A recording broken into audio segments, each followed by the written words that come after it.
Now we're going to start looking at some of the shapes or geometries of these molecules. And I have this table for you.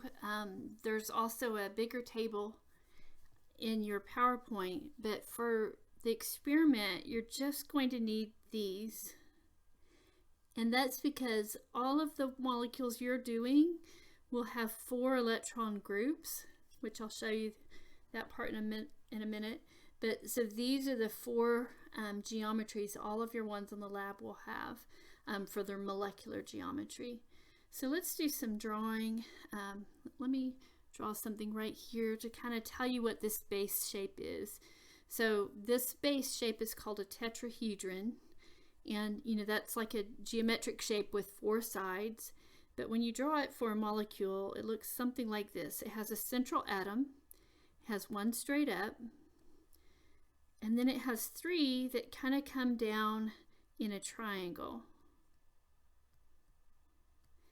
And I'm not the best artist, but these 3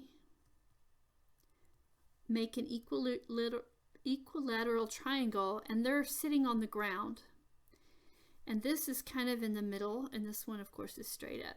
So that's the base shape that's a tetrahedron. Sometimes it's drawn like this. Let's see.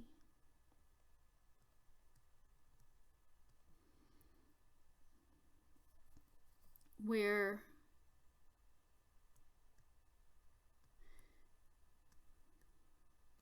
when it's drawn like this, the solid lines mean those are on the screen, and this fat one is pointed out at you, and this dotted one is pointing behind the screen.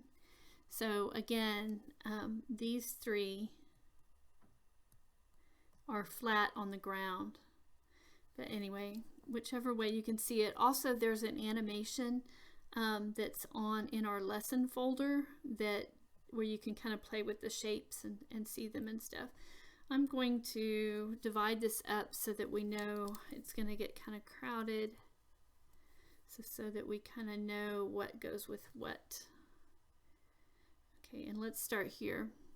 We're going to look at some Lewis dot structures, and I'm just making up some molecules and assign geometries to them.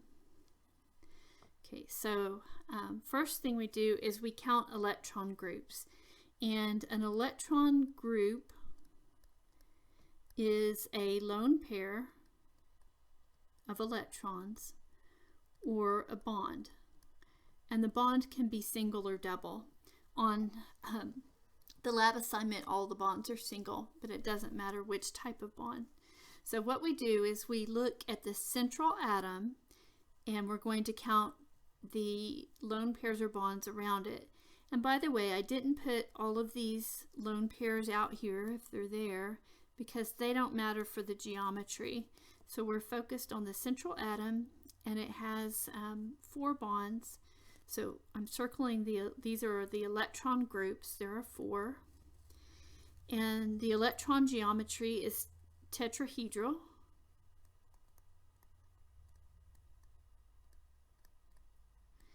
And the molecular geometry is also tetrahedral. Let me draw real quick. So this is our shape that we just drew, where there is an atom on each one of those corners, and then of course the A is right there in the middle. Okay, that one doesn't seem that remarkable, and we'll make more sense out of these types of geometry when we start looking at some others. Let's go to this one. So let's do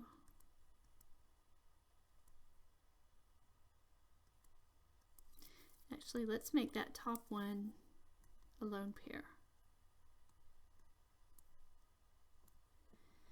Okay, so let's count electron groups. We have 1, 2, 3, 4.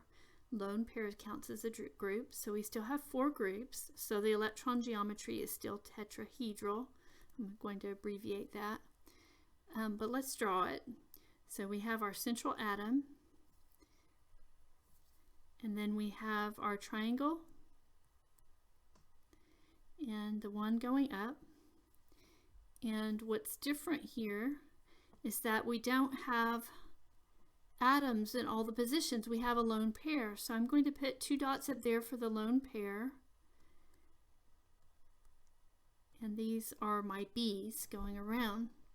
So now when I look at the molecular geometry, here's the key. Molecular geometry is looking only at the atoms. So electron geometry looks at all of the electron groups, and their shape, their geometry is a tetrahedron. But when I look at the molecular geometry, atoms only, then I'm looking at just these parts. And that makes a different shape. It could be like a little tetrahedron, like a short one, but we don't use that for the name. We call that shape, this shape that's left, trigonal, pyramidal.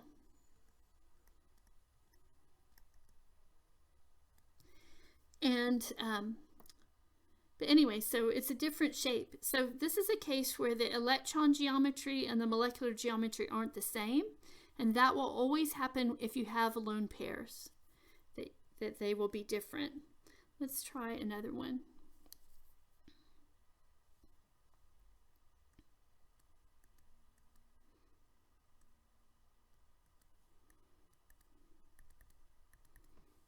Don't worry, I switched my A's and B's, it doesn't matter. Okay, this one still has 4 electron groups, so its electron geometry is still tetrahedral. Okay, let's draw it. So we start, the electrons are still tetrahedral, so we start the same way.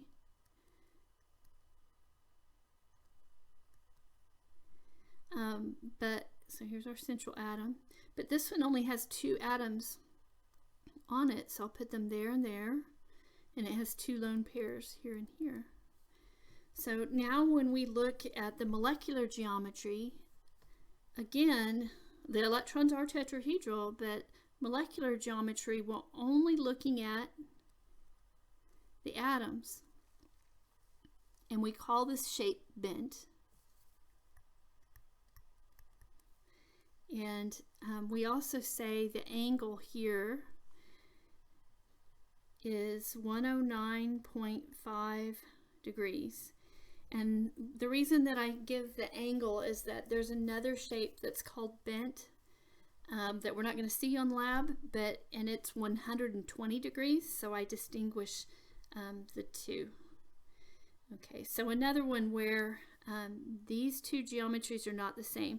So the key is these are the same if there's no lone pairs around the central atom.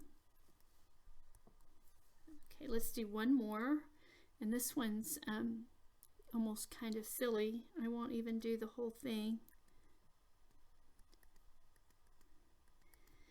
When you have 2 atoms, the molecular geometry is always linear, because the molecular geometry you're looking at, I got my wrong color there.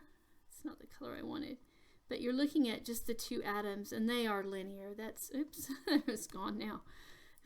So anyway, anytime you have 2 atoms, it's just linear. And for those, I would say you can just like ignore those, or just say Na on those, because which atom would be the central atom anyway? It would be hard to say. So on those, just say linear for the shape.